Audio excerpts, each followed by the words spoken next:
Bonjour à tous, je m'appelle Memouna. Bienvenue sur la chaîne où on discute des réalités de la vie. Aujourd'hui, le sujet du jour, c'est que deviendront nos vies après la crise du coronavirus? Vous, comme moi, nous vivons tous la même situation. La crise a frappé et a frappé fort, ce qui a obligé les dirigeants des différents pays du monde à prendre des mesures drastiques, des mesures pour sauver des vies. Le coronavirus est très contagieux. C'est un virus qui vit dans l'air. Juste le fait d'être à côté de quelqu'un porteur du virus peut vous mettre en danger. C'est-à-dire, si vous êtes à côté d'une personne porteur du virus, il suffit que cette personne respire. En expirant, il expire le virus et vous, en inspirant pour respirer, vous inhalez le virus et vous l'aurez ainsi dans votre système. C'est un virus qui se répand mais à une vitesse incontrôlable. D'où la décision des différents gouvernements qui demandent à tout le monde d'être prudent, de porter des masques, de se laver les mains régulièrement, d'avoir une très bonne hygiène, de désinfecter son environnement et surtout de rester à la maison pour ne pas vous exposer ou si vous êtes porteur du virus et que vous l'ignorez, pour ne pas exposer les autres à ce danger.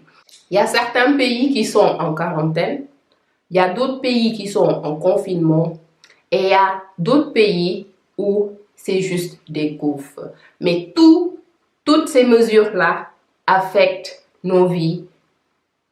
Maintenant, nous commençons à le sentir et une fois la crise passée, ça va nous frapper fort. Nous allons bien le sentir parce que toute l'économie mondiale est mise en pause à cause de cette crise.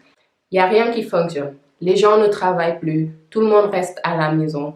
Bien vrai que c'est pour des mesures de sécurité, pour sauver des vies, mais cela aura quand même des conséquences socio-économiques une fois la crise passée. Et il faudra que nous tous, nous soyons prêts à confronter ces conséquences.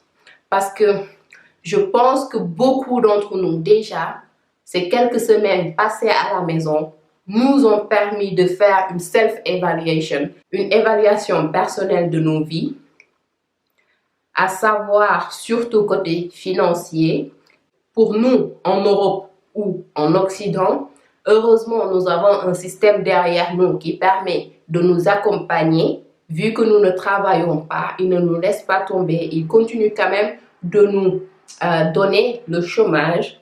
C'est une façon de nous indemniser et que nous puissions avoir quelque chose à la fin du mois. Mais ce que nous avons à la fin du mois, c'est pas ce que nous avons normalement. Ça signifie que si, par exemple, quelqu'un gagnait 2000 € à la fin de chaque mois, avec cette crise, ces 2000 € deviennent 1000 €. Donc, à la fin du mois, tu reçois 1000 € à la place de 2000 €.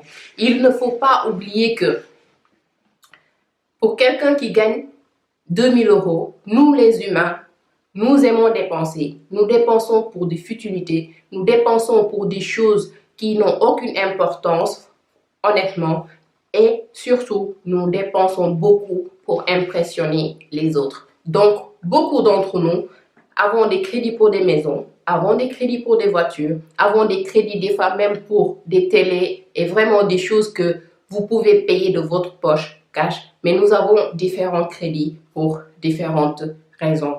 En plus de ces crédits, il y a les charges fixes qui s'y ajoutent, c'est-à-dire courant, électricité, eau, gaz, nourriture, etc.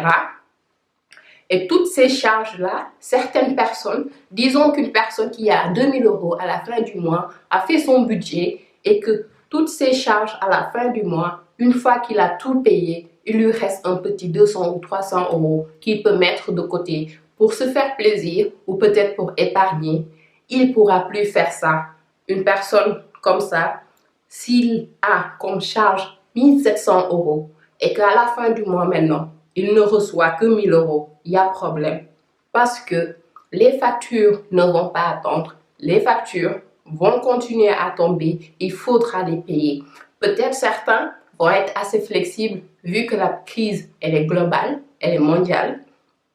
Certaines structures peuvent vous aider et repousser les délais de paiement, mais ce n'est pas toujours le cas. Et des fois même, c'est des domiciliations. Ils vont prendre l'argent avant que vous vous en rendez compte.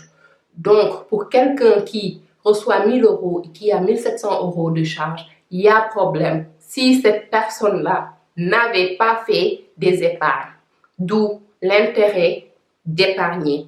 Parce que une urgence arrive sans prévenir et ça arrive sous différentes formes.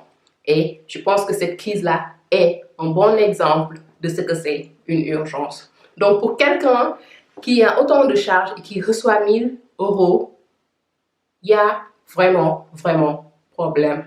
Bien vrai que nous sommes quand même très reconnaissants au moins d'avoir quelque chose à la fin du mois.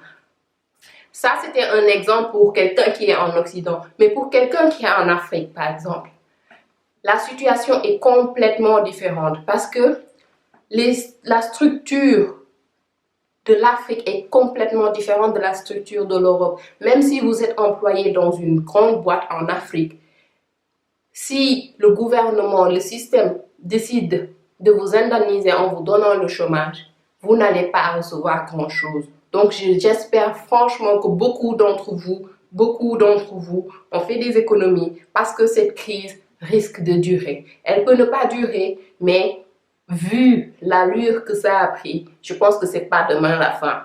Donc, les économies, les épargnes vont beaucoup aider beaucoup d'entre nous. Mis à part les personnes qui sont employées officiellement et qui peut-être vont avoir un soutien du gouvernement, du système, il y a la majorité de l'Afrique qui est dans l'informel, des gens qui travaillent pour leur propre compte ou bien pour quelqu'un, mais pas officiellement. Pour cela, ça devient très compliqué. Ça devient hyper compliqué parce que la majeure partie d'entre eux ne comptent que sur le jour le jour. C'est-à-dire, c'est des gens qui se réveillent, qui vont travailler pour se faire un petit revenu et de ce revenu, ils arrivent à vivre. Si du coup, tu ne peux plus sortir de chez toi, ça signifie que tu ne peux plus travailler, donc tu n'as plus de revenus pour survivre. Même si vous avez des économies, ça risque de s'épuiser assez vite. Donc pour ces personnes-là, c'est quoi la solution?